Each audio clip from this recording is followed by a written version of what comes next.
Assalamu alaikum. Today I am going to recite Surah Ibrahim, ayah number 22, what's meaning.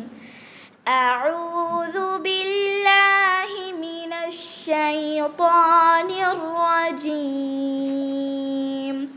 ശപിക്കപ്പെട്ട പിശാചിൽ നിന്ന് ഞാൻ അള്ളാഹുവിനോട് അഭയം തേടുന്നു. ബിസ്മില്ലാഹിർ റഹ്മാനിർ റഹീം. പരമകാരുണ്യകൻ കരുണാനിധിയുമായ അള്ളാഹുവിൻ്റെ നാമത്തിൽ. وقال الشيطان لما قضي الأمر إن الله وعدكم وعد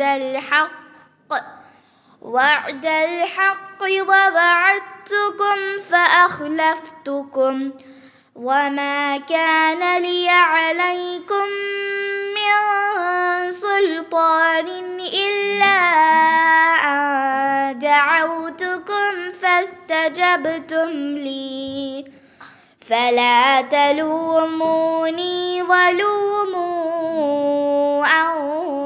أنفسكم ما أنا بمصرخكم وما أنتم بمصرخي إني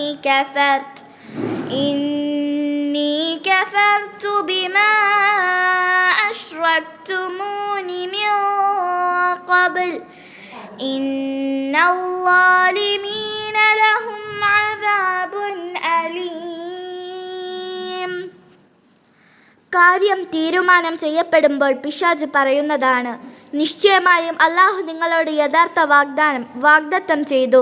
ഞാനും നിങ്ങളോട് ചിലത് വാഗ്ദാനം ചെയ്തു, എന്നാൽ ഞാൻ നിങ്ങളോട് അത് ലംഘിച്ചു.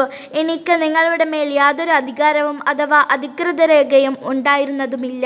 ഞാൻ നിങ്ങളെ ക്ഷണിച്ചു, അപ്പോൾ നിങ്ങൾ എനിക്ക് ഉത്തരം നൽകിയെന്നല്ലാതെ. ആകയാൽ നിങ്ങൾ എന്നെ കുറ്റപ്പെടുത്തേണ്ട, നിങ്ങളെ തന്നെ കുറ്റപ്പെടുത്തിക്കൊള്ളുവിൻ.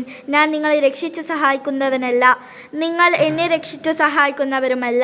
നിങ്ങൾ മുമ്പ് എന്നെ അള്ളാഹുവിനോട് പങ്കു ചേർത്തതിനെ ഞാൻ ഇതാ നിഷേധിച്ചിരിക്കുന്നു.